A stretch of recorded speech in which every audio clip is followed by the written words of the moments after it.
Hello and welcome to Lemmy where we talk anything and everything entertainment. I'm of course the Lemmy himself, Zeke Limon, and these are my thoughts on Euphoria Season 2, Episode 1, Trying to Get to Heaven Before They Close the Door. Now this is how it's going to work. We have two mascots here. We have Lemmy, who's very positive. I'm going to show him. Yeah, you see, he's very positive. He has a thumbs up and all that stuff. And then we also have Limey, who's more negative. As you can see, he has a thumbs down. So I'm just gonna talk about some things in the show and be like, oh, I liked it, I didn't like it. Say it's a Lemmy, say it's a Limey. At the end, I'm gonna tell you whether I think it's a good episode or not of TV. First of all, my overall thoughts on the first season of Euphoria. I enjoy it for what it is. I think the show is very bleak.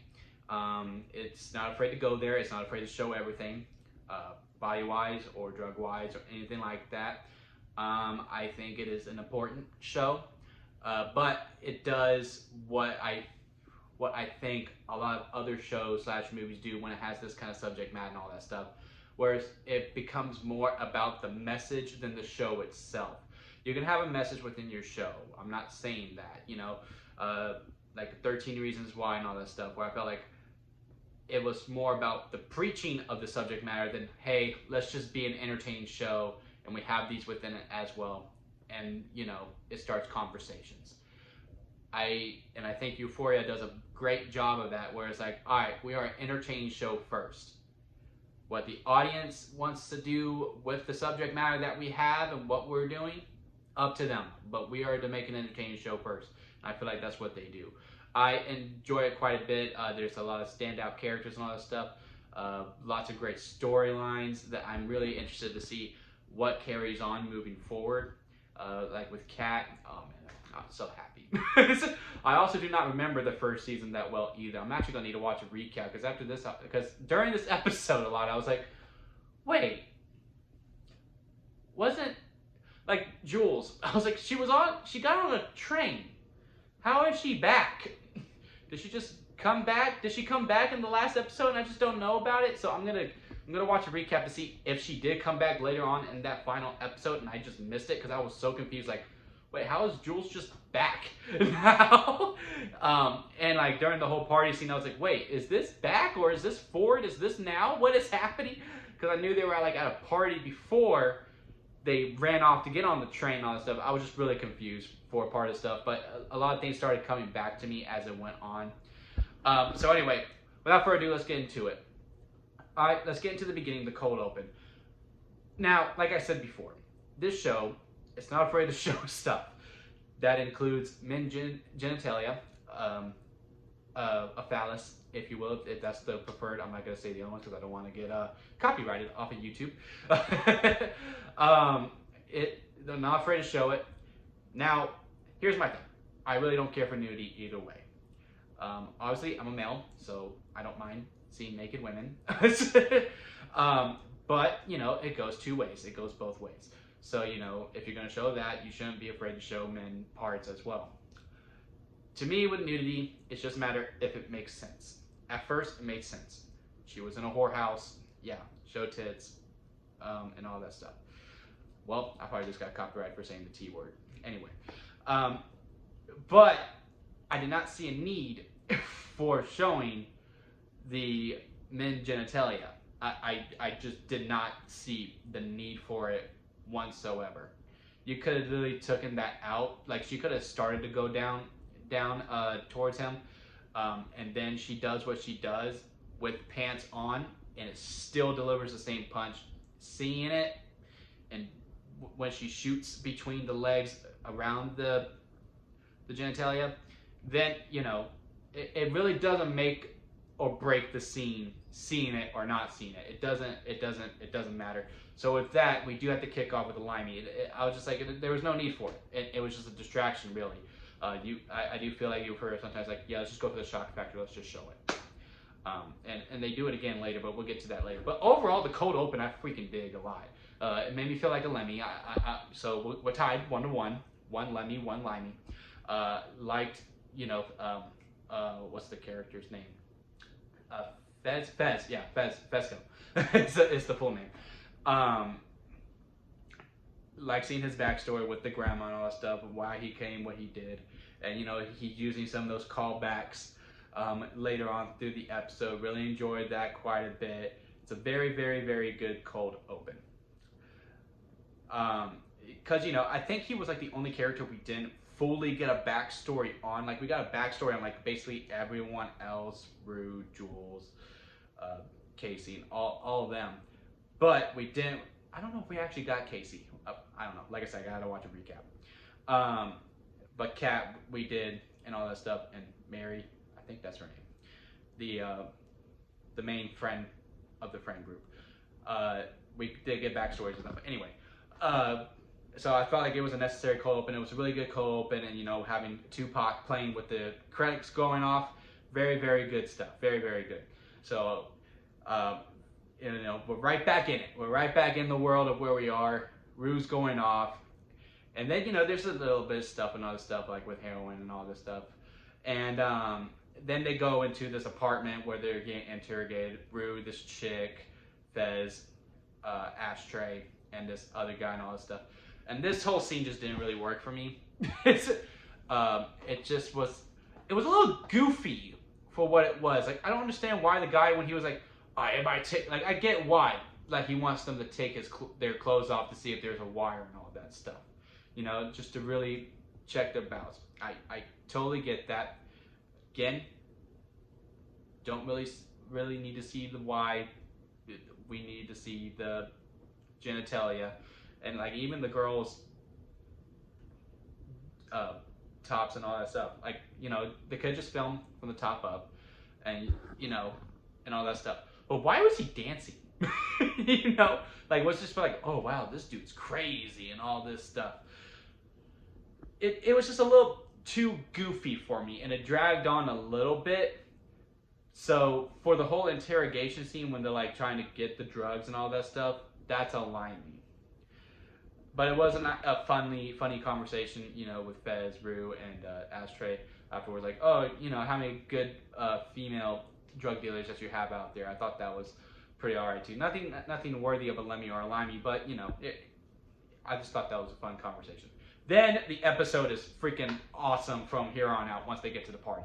Absolutely, hands down, like, it does not lose momentum, and it's very, very hard to, like, because, I'm watching and I'm pausing and making notes as I go. I had a hard time trying to press pause while I was watching once they got to the party, because it was just great because, everyone else is in and all this stuff. The whole Casey and Nate scene is good because it's all just building up to this crescendo, right? It's just tension all the way through. And before that, you get Nate and Casey at the gas station, and then they're going all the way to the bar. And, and them in the truck, and him going super fast and drinking and driving off that, because, it's Nate, and Nate's a bad guy and all this stuff. Like, I was like, oh, man. And you really like Casey. Casey was now one of the good girls. And, like, she just went, I was like, oh, my God, please don't kill Casey. Please don't kill Casey. You can kill Nate. But no, please don't kill Casey. Please don't kill Casey. This whole time. And then from then on out, it's just absolutely fantastic. It's just building tension. Got to give basically the rest of this episode to Lemmy. Because, Casey being in the bathtub, not wanting to get caught for sleeping with Nate. And, what else? Rue and the heart stuff is going messed up, and she's doing all these drugs at the same time. Just great tension building all the way through, and all these characters coming back, and you just don't know. But there's also this very nice thing in the middle of it with Fez and what's her name, Lexi. Fez and Lexi talking. I was like, oh man, I that's nice. and I really like Lexi too. I kind of relate to her the most. Like, she doesn't really drink or smoke that much, it seems like, because I don't believe she does it much in the first season, and I don't see her do it in the second season, but she likes to go out and like just hang out, and she just kind of hangs out, and that's kind of what I do at parties too. I do drink sometimes, but I mostly just hang out, and that's what Lexi does. So I really related to her and all that stuff, and just watching her and Fez talk, it's just really nice. Like, like they're having like all these kind of like different debates and all this stuff, God, and then all these things, and he brings back the McDonald's line and all that stuff. Very, very, very good stuff. Very, very good stuff. Now, let's talk about the phone. Because this whole time, they're trying to set up this phone. But Lexi's also calling Casey. And it's saying, call Phil, call Phil, call Phil. And then all of a sudden, when they really want to make it a big deal, it actually works. And then they set up this big joke of like, oh, I don't care who's in the bathtub, let's go dance and all this stuff. And then it caps off with another damn penis showing. However, that one was actually used to its best potential. It was actually used to its best potential on that one. Because the whole point of that one was for the joke. So therefore, how it was being used and how it was perceived on that, I will give it a good use of male genitalia for that. So we'll give you a Lemmy for using men genitalia in the right way with film. Rue and Jules finally meet up and talk again. I thought they were going to go the route of, oh, they're broken up the whole entire time, and then they're going to get back together in season 2. It's going to be this big redemption arc for this couple. But no, they get back together immediately, and I really, really enjoyed that. I did not see that coming. I really, really liked that. Give it a Lemmy for that as well. And oh my God, the cinematography. The cinematography in this episode, like, first of all, it's just beautiful to look at, and it just tells stories. The one that really stands out to me is Jules and the fire. With no dialogue whatsoever. You can tell Jules is in hell because Rue's relapsed. And it kills her. And she does feel responsible, and she already knew that she was somewhat responsible for it.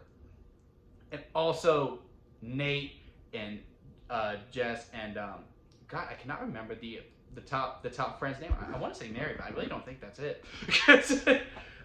And, you know, it's just like, oh, he's caught in between these two things. He doesn't care for Cassie whatsoever. It was just beautiful, beautiful storytelling without any dialogue, and just also looked great to look at this whole time. But let's get into the best part of this whole episode. It's the freaking ending. It's the freaking ending, dude. It's God, freaking Fez. He says bye to Lexi, and like, oh yeah, we had this nice conversation he's building up. Because him and Nate had that confrontation, and you know, you don't mess with fucking Fez.